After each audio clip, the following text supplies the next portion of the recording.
everyone. Welcome to Unity. My name is Deborah, and I will be your facilitator today. And we're going to start off this morning with some music.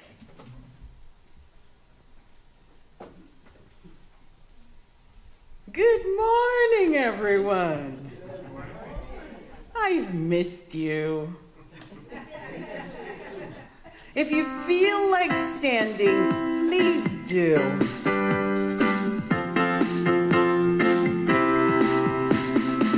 I'm in the right place at the right time. I am just where I'm supposed to be. I'm in the right place at the right time. I am just where I'm supposed to be. I'm in the right place at the right time. I am just where I'm supposed to be. I'm in the right place at the right time. I am just where I'm supposed to be.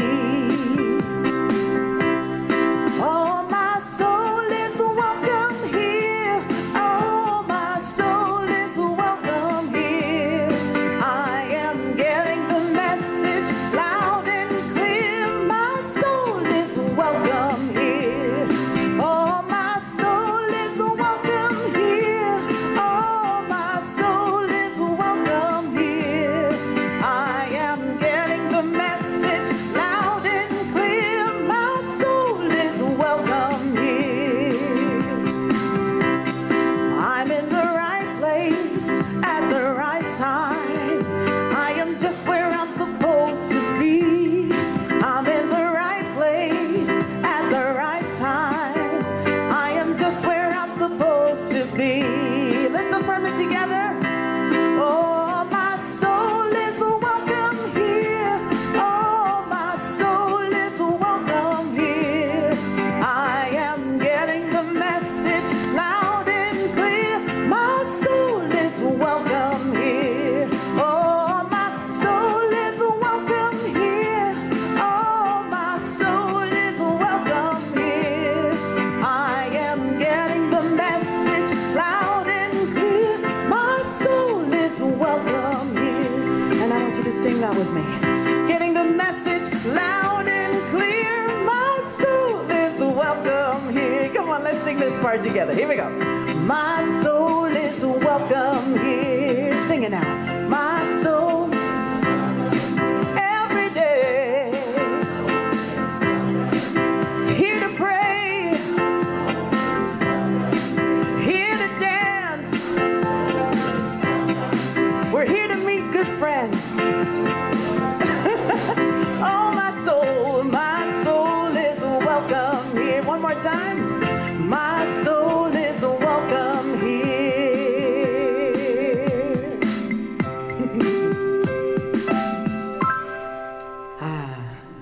Life is magic if we make it so. It's a great song by Jennifer Perry.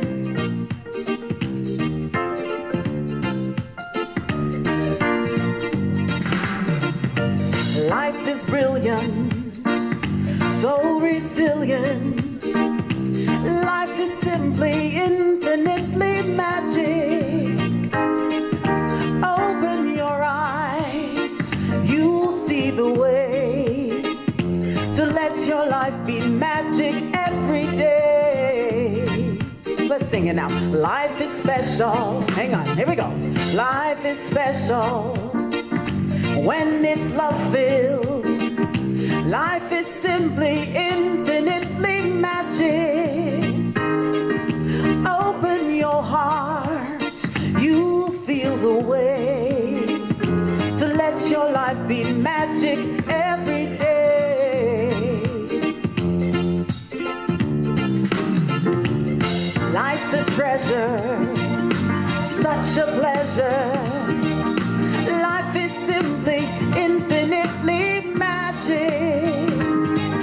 Open your mind, you'll know the way to let your life be magic every day.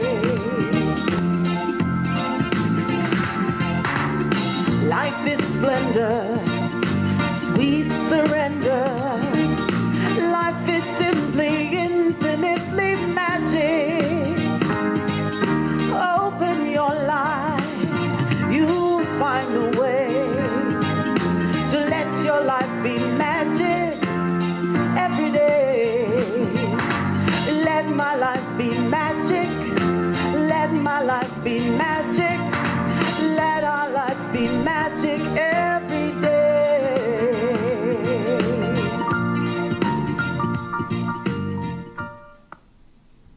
That was nice.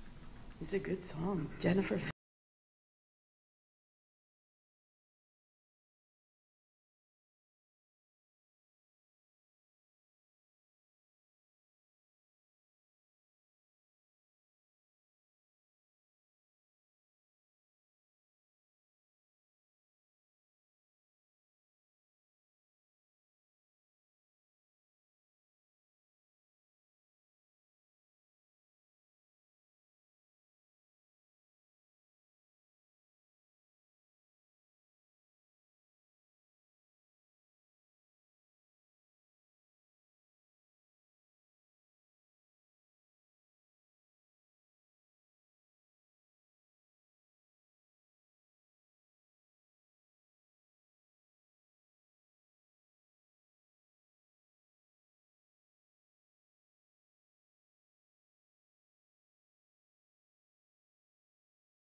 Please join with me and sing.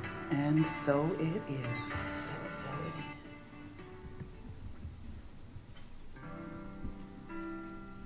And let's sing that again.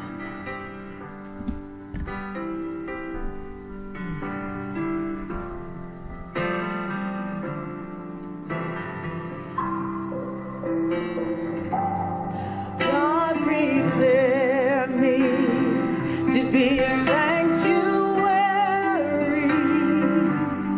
pure and holy, tried and true, with thanksgiving. I'll be a living sanctuary for you. Let's sing that one more time. God prepare me to be a sanctuary, pure and holy, tried and true, with thanksgiving. I'll be a living sanctuary for you.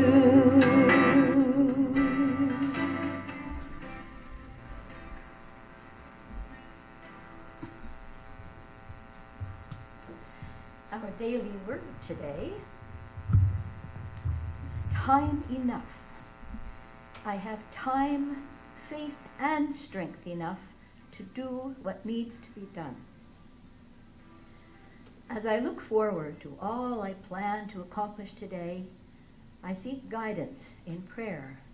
God's peace quiets my mind, calms my emotions, and relaxes my body.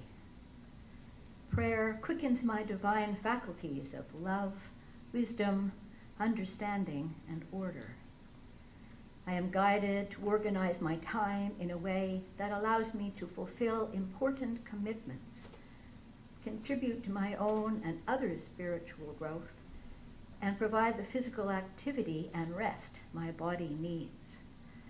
Divinely guided, I also recognize and release activities that do not contribute to my highest good. I feel God's guiding presence as my day unfolds in divine order. I affirm I have time, faith, and strength enough to do the things that need to be done by me. And from Proverbs 13:16, the clever do all things intelligently.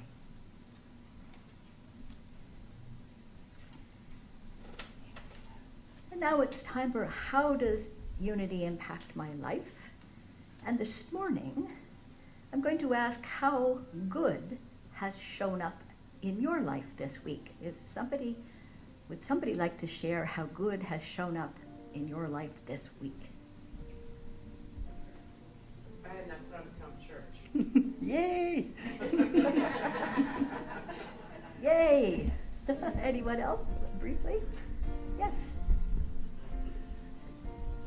I have been through 60 this year, and I have gone from the very top to the very bottom.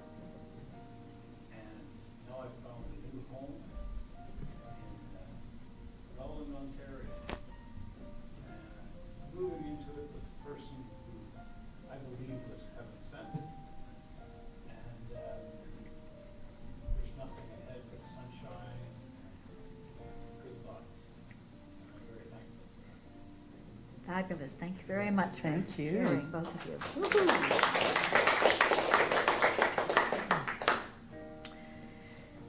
Our annual theme is One Humanity, Many Stories.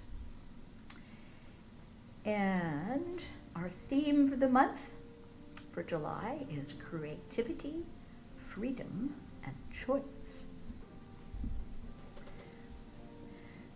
Today's talk is Living in Choice, and Dedri's going to provide us with a song that flows from that inspiration.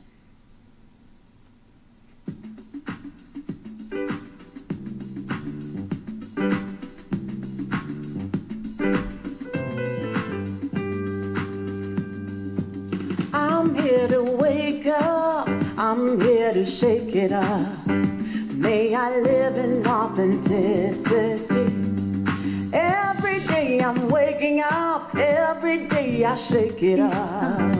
For the highest and best of who I'm called to be. You can sing it if you know it. I'm rising higher, I'm loving deeper, expanding wider. I am here for God, lift spirits higher, connecting deeper, opening wider. I am here for God. God in me, God as me, that's it. God through me. I am here for God. One more time. God in me, God as me, God through me. I am here for God. I'm here to wake up, I'm here to shake it up. May I live in authenticity. Every day I'm waking up, every day I shake it up. For the highest and best of who I'm called to be. I'm rising higher, I'm loving deeper, expanding wider. Sing it for me. I'm here for God. Lift spirits higher,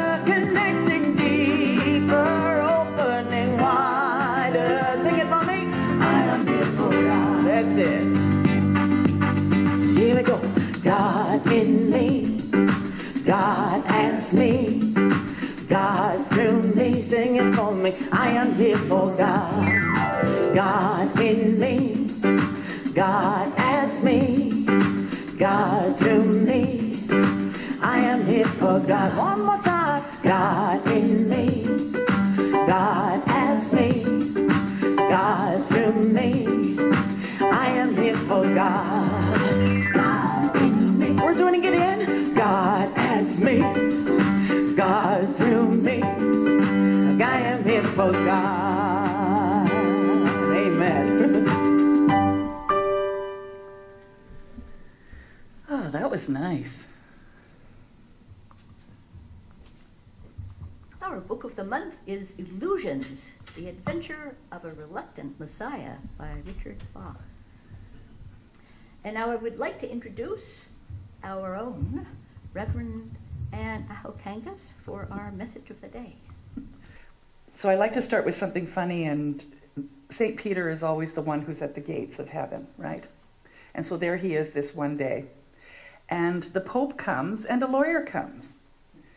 And he says, "Oh, welcome, gentlemen." And he opens the gates and brings them in. "I'll show you where you're going to be living." And so he takes the Pope to this tiny little house, very, very simple looking. And all there is just bare furniture in there. And the Pope says, "Thank you very much," and goes in. And then he goes down the street with the lawyer. And there's this huge mansion. And he says, "And this is for you, sir." And he looks, there's a swimming pool, there's everything there. And he goes, "How is it that I get to have this huge mansion?" He says, "Well, you know, we get lots of popes around here, but you're the first lawyer."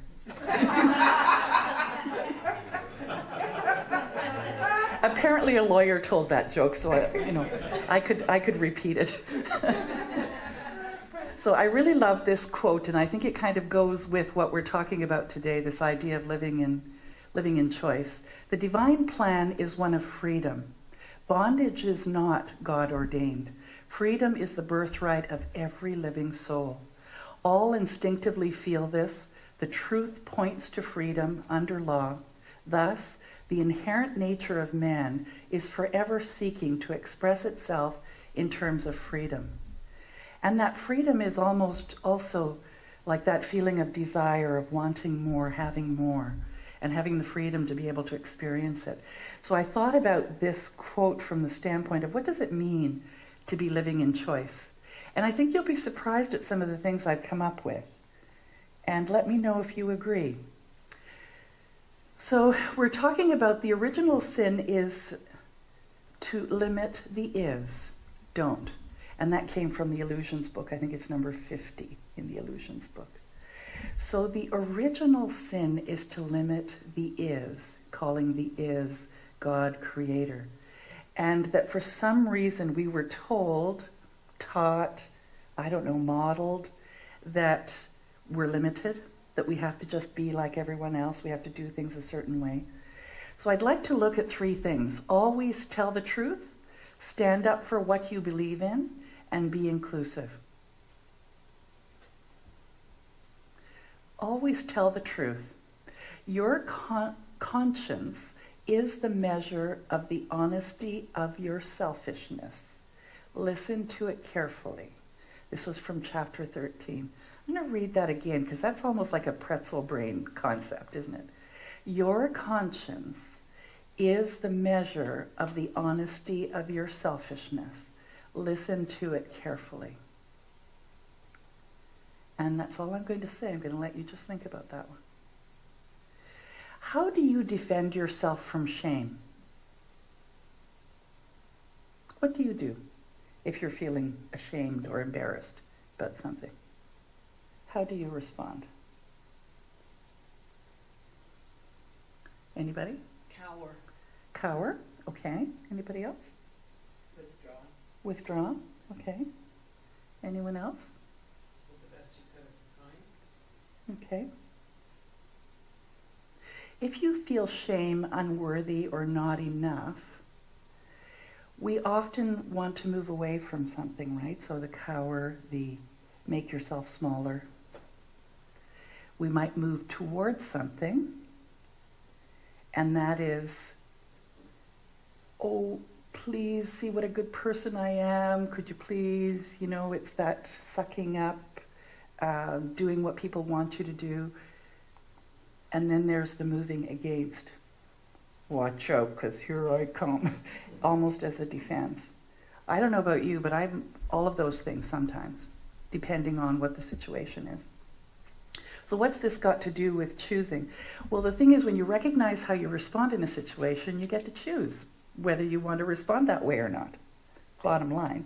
So in moving away, we tend to hide and disappear. Teenagers are a great example of that. If they're in a place of shame or discomfort, what do? But they put their hoodie on, they pull their arms into their sleeves. They're literally anonymous. I have a couple of girlfriends who, not so much today, but used to, when they were struggling with something, whether it be shame or disappointment or unworthiness, I just wouldn't hear from them for days and days and days. Even if I reached out, it was like, some excuse like I lost my phone or I forgot to look at my email. I mean, yeah, right. You look at it every hour, like how could you not have? And then admittedly saying I needed to process whatever it was that I was going through and just really wasn't ready to either be condemned or criticized or even just to say something out loud. Have you ever been there? Yeah. Running away is another one. I still remember I was having a really, really great argument with then he was going to be my first husband, but he wasn't at this point, and we were at the cottage at Murray Lake north of Sudbury, and it was probably 10 miles anyway to the main highway, to Highway 17. And out in the boonies, hardly anybody there, a few people on the lake, but on the other side of the lake. And so I decided I was going to run away and you come and chase me because you love me so much, right? So in the argument, I went, fine, and started to stomp down the dirt road, okay? Now you've got to imagine, here it is, the middle of the forest. There are no cars, there's no street lights, there's only mosquitoes and me, and I'm mad, and nobody's coming. And I get probably about 30 minutes down the road, and I realize there's bears out here, there's all kinds of things out here, and there's me. And nobody loved me enough to chase me out here. So then, in shame, go walking, stomping back as fast as I can back to the cottage. And of course, there's all these people around the bonfire and they're laughing and having a great time. Hadn't even noticed that I was gone.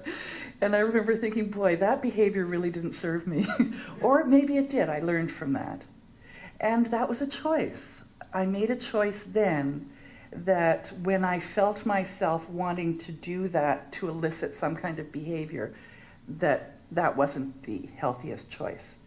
And so I started to learn deliberately to make choices that were more empowering for me. The other one that some people do is they get very secretive. And you'll get, just not telling you everything. And there's something going on, but they just won't tell you. I don't have a tendency to do that. I usually just go quiet, not secretive, and then I will tell. How about you? Anybody here get secretive? Yeah, it's an interesting response. And I don't know where we learn these things. Maybe it's just as kids. Maybe it's the model of the world. So moving towards, we people please. Boy, was I good at that. Yeah, a couple of you have put your hands up. Yes. It's like somehow if you notice how fabulous I am and how really lovely and nice I am, that you'll ignore the stupid thing I just did or said or whatever. Or we suck up, which is even more than people pleasing. It's really almost icky, sticky. It's so you're being so towards somebody. Moving against. I really like this one because I know of some people who do that, and it's their first response when they know they've made a mistake, but they're not willing to admit it. So you really want to go there now, do you? You want me to show you what I can do if you keep coming at me with that concept? Because I will annihilate you. And they may not use those words, but you get that feeling like, okay, we won't mention that thing that just caused shame or unworthiness. And that too it elicits a certain response that really doesn't serve us, does it? It's a choice, though, that we get to make in the moment. And let's say your automatic response is to do that. You can immediately change your mind and just say, no, you're right. Because I don't know about you, but when it elicits that strong a response in me, I'm hearing something that I really need to hear.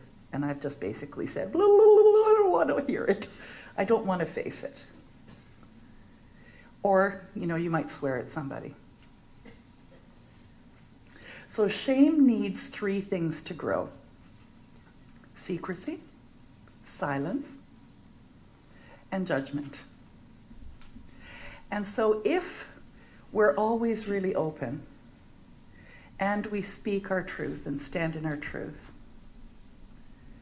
and be non-judgmental of others, and hopefully they can be non-judgmental of us, then the possibility of feeling shame and experiencing unworthiness is a whole lot less. Would you agree? So I invite you, as you have your foibles, as maybe you make some mistakes, as you think about some of the times in your life that you maybe aren't quite so proud of, to just say you are the person you are today as a consequence of all of these experiences, all this learning, and make the choice to just stand in your truth. It's okay. You're going to be okay. Shame can't survive in an environment of empathy. And yet shame can survive in an environment of sympathy. Think about that one. So perspective taking is probably the number one thing for yourself and for someone else when you're thinking about a situation that just feels icky sticky, is what's really going on here.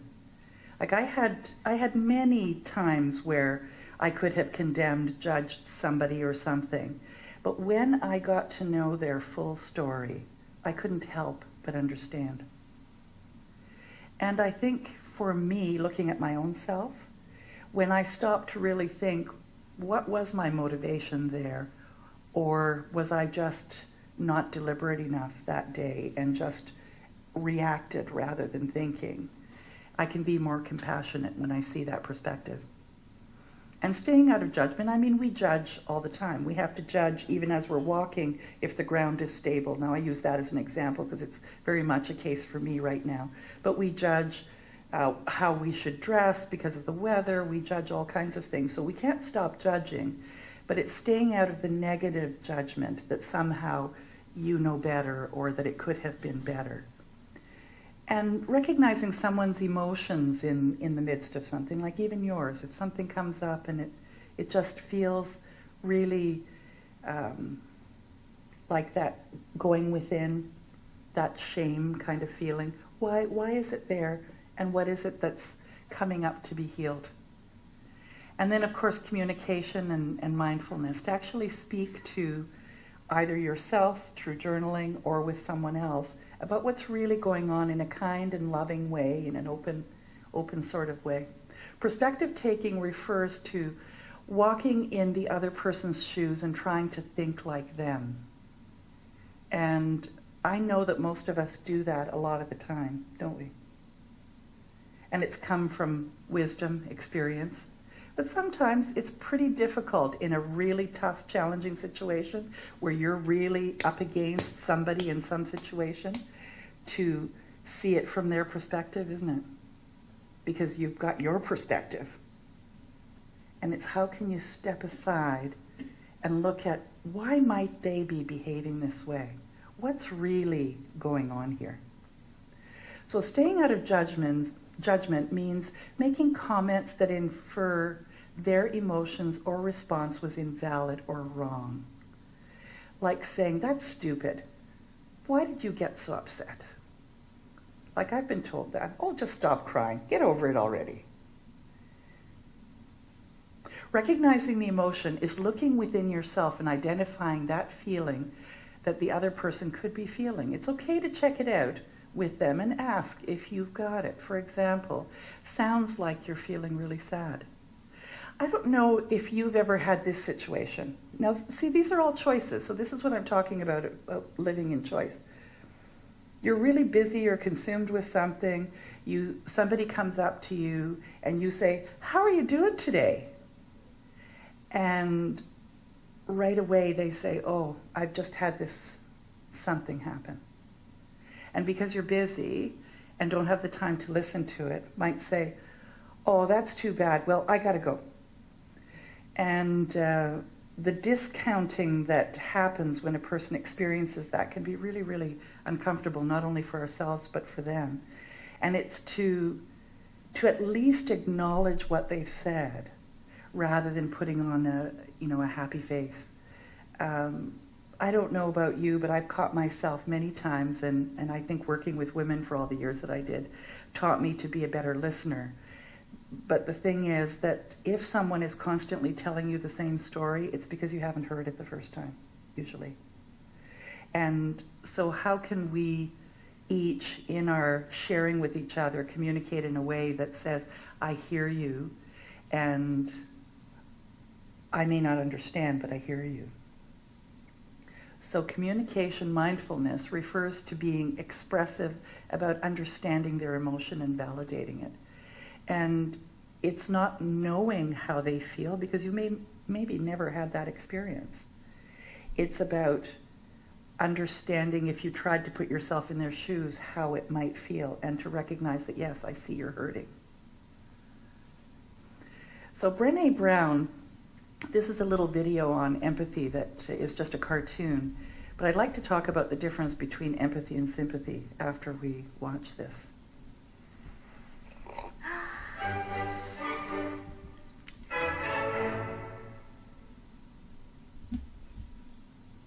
So what is empathy, and why is it very different than sympathy?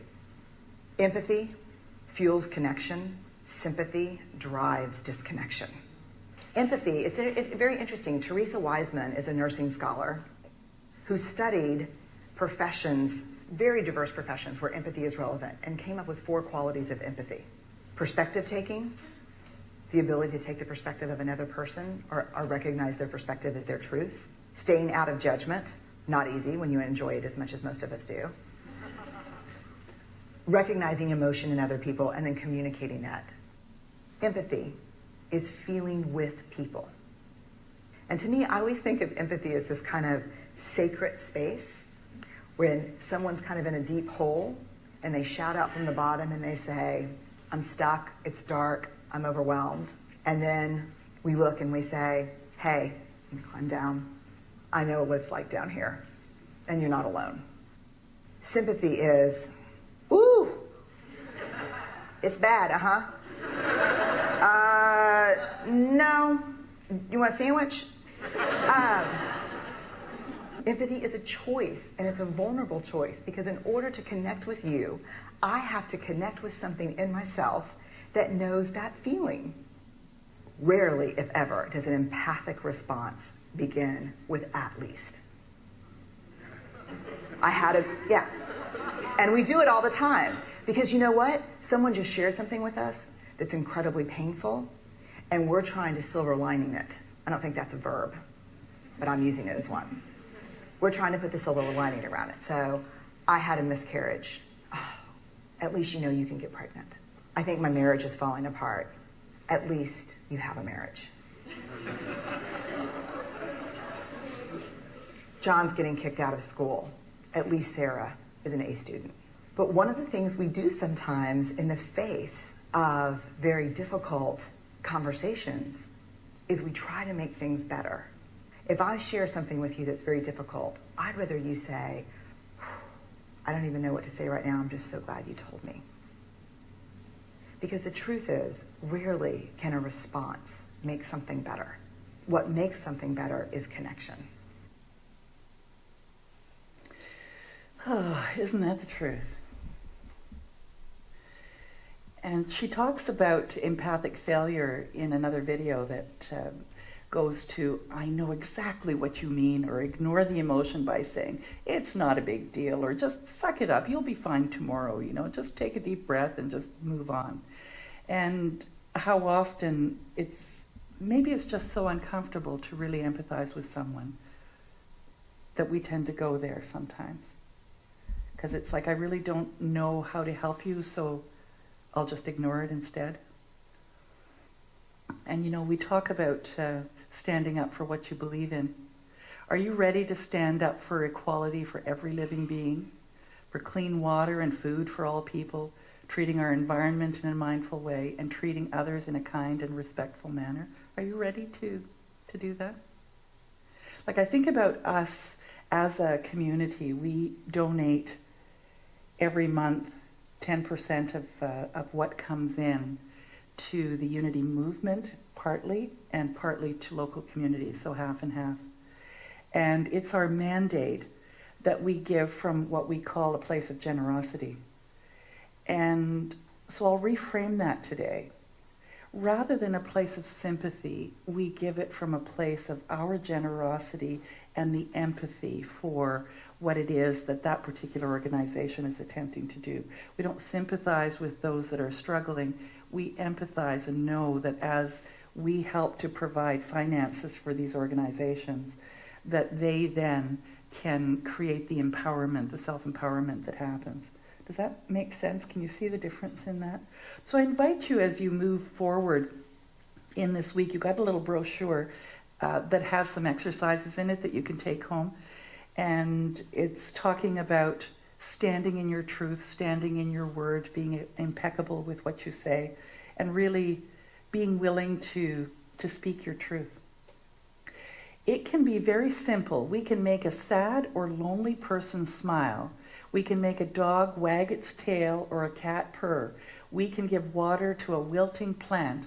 We can solve all the problems in the world, but we can't solve all the problems in the world, but we can do something about the problems under our noses, from the great peacemakers, Ken Beller and Heather Chase.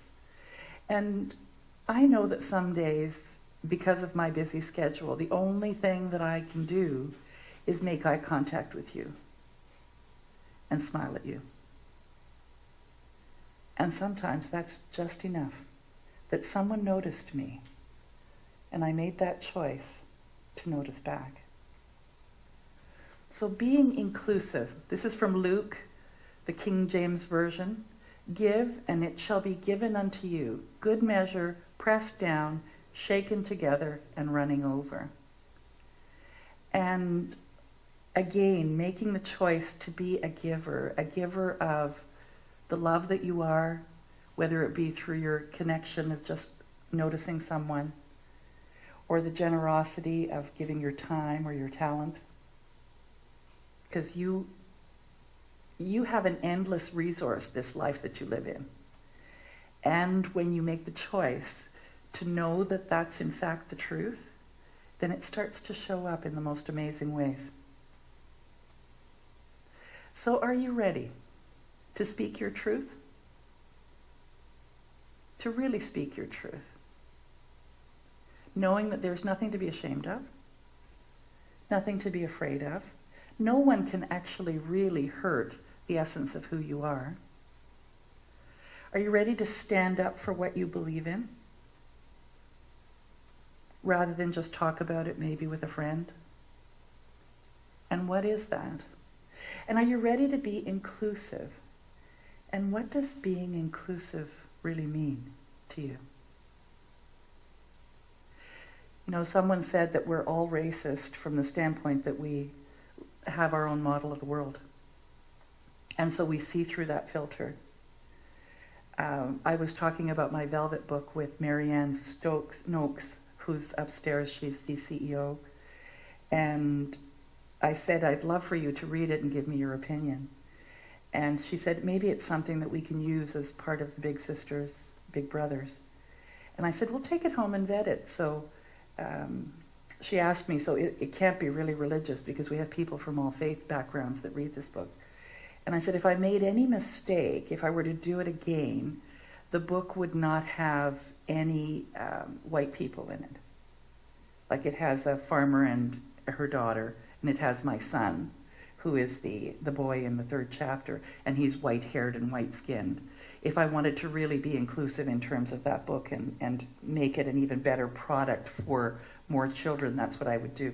I didn't in that particular case because they're all based on true stories, and so those true stories meant that there was a white woman farmer and her white daughter, and there was my son. But the being inclusive, she opened my eyes to, I hadn't thought of that. She opened my eyes to the idea that here I had created this entity that I thought would really help with self-empowerment, but perhaps if that young child it's being read to has brown skin, for instance, are they going to be able to relate? I don't know. Was I being inclusive? And so even with our best intentions, there's always more to learn. And so I invite you to just be gentle with yourself, be aware of the choices that you're making. Know that even as you look at something with either sympathy or empathy, those are choices that either empower or disempower a situation or an individual. So I don't know if that's what you had thought about when you were thinking about making choices, but it's another perspective of how to look at life, isn't it? So before we go into conscious giving, take a moment and just close your eyes and think about a challenging situation that you may have in your life right now. And just imagine that the love that you are is emanating from your heart center. And send that love to that situation. And allow it to just fill every aspect, every cell if it's an individual, everything that has to do with that particular challenge. And then know as you open your eyes and you continue on your day, that love continues to go and surround that situation. Because love can conquer all. Love does conquer all. Love is all. So open your eyes and just know that as you move through your day, love is leading the way. And so it is.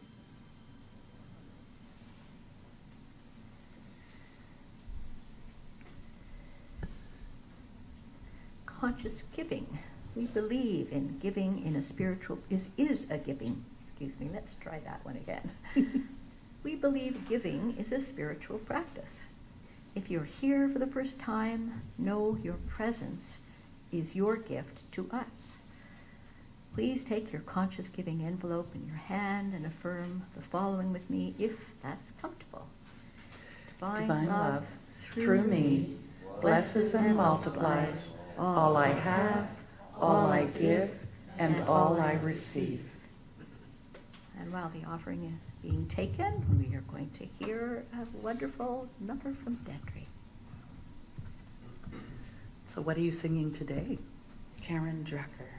Oh, nice.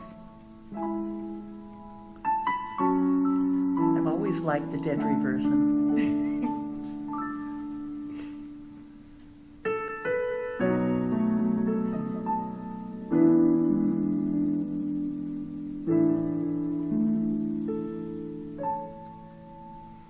In this moment, in this place, I remember who I am, letting fear and worry fall away from me. I open my eyes and see there is only love. There is only love. Love that heals, love that sets us free. There is only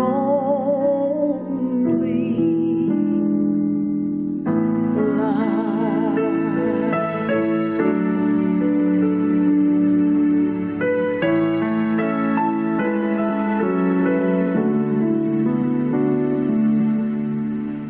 I lose myself, when I feel I've lost my way, I go inside, I quiet my mind, I hear Spirit gently say, there is only love, there is only love that heals, love that sets us free. There is only love. There is only love. There is only love. Love that heals, love that sets us free.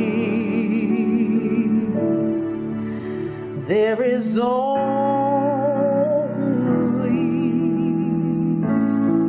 love.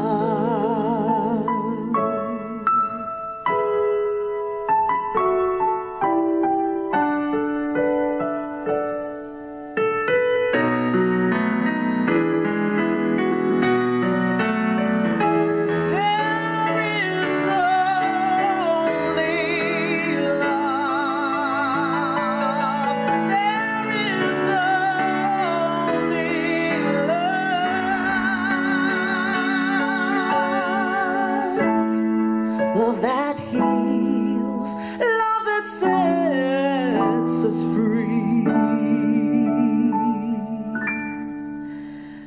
There is only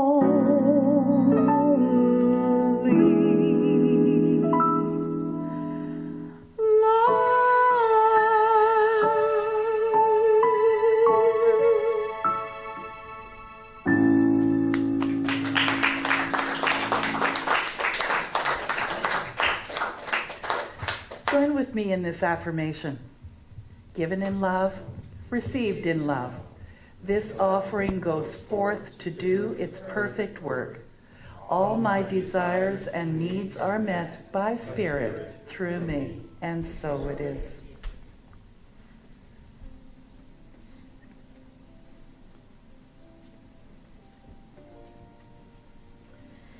Are you here for the first time? If you are, we have a gift for you over at the Welcome Center in the corner. So please go and pick up your gift. And we would love to see you and chat with you after. Thank you. If you have a prayer request, there are prayer request forms on the back of all of the chairs, and there's pens there as well. You can fill one out, and we have a box here that they go in every week, and they get prayed on by our prayer team, as well as Silent Unity for 30 days. And so know that right now, as we do closing prayer, think about the people that you would like to include in this prayer. Yourself, others, perhaps a situation that is unfolding or has already unfolded. And join with me in consciousness. And I will speak this in the first person, present tense and positive, because there is only one thing going on here, and it's the creation of Spirit, the source, the loving universe.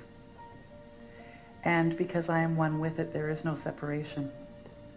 And because I choose to focus on that which I wish to grow, I focus on the positive. I focus on the future me. And as I know what that is, that joyful, happy, peaceful person, then everything else opens up in such a way that allows for that to happen. Because that's how Spirit says yes. So as I breathe and I relax, I know there is only one infinite intelligence. It is everything seen and unseen. It is being my life and the life of everyone on this planet. And it is always good. And so today I say, reveal that good in this particular situation and for these people who I hold in my heart. Knowing their highest and best is always unfolding, is always there saying yes. I know my highest and best is always unfolding because I live in this benevolent universe that is constantly, sometimes quietly going, hey, did you notice this? How about go in this direction? What would love do now?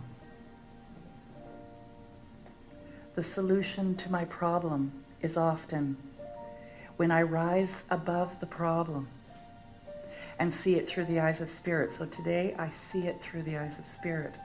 I may not know why things are unfolding the way they are, but I know it's for my good. And so I say yes, thank you in advance. I feel the pleasure, the joy, the peace, the harmony in my heart already, because that's what brings even more to me. So affirming this to be true with a very grateful heart, I let go and I let it be so. Please join with me in affirming, and so it is. And let's smile. And dance even if you want. Absolutely.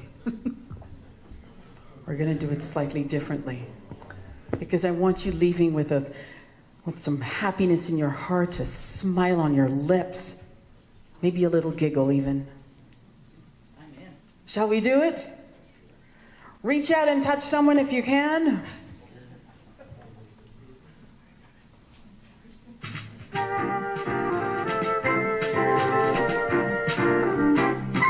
When you're smiling,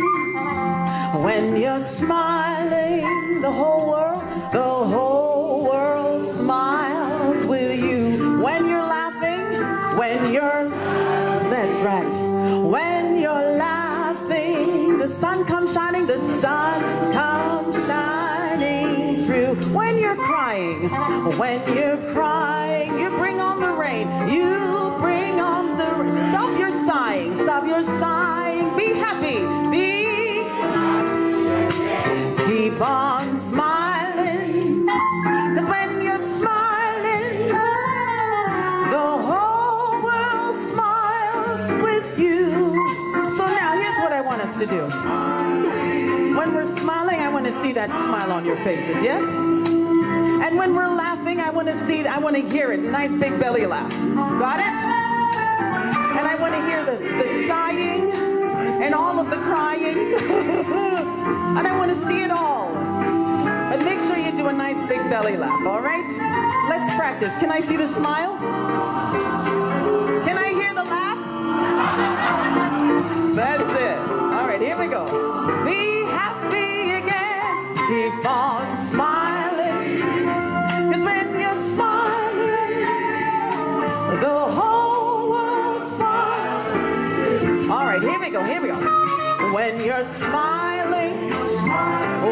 smiling, I'm going to sing you to the actions. The whole world smiles with you. You ready to laugh? When you're laughing, the sun comes shining through. Let's do some crying. 'Cause when you're crying, you bring on the rain. Stop your sighing. Be happy again. Keep on smiling. 'Cause when you're smiling, the whole world smiles with you. That's right. The whole world smiles with you. Now go make someone smile today. And everybody says, Amen. Woo.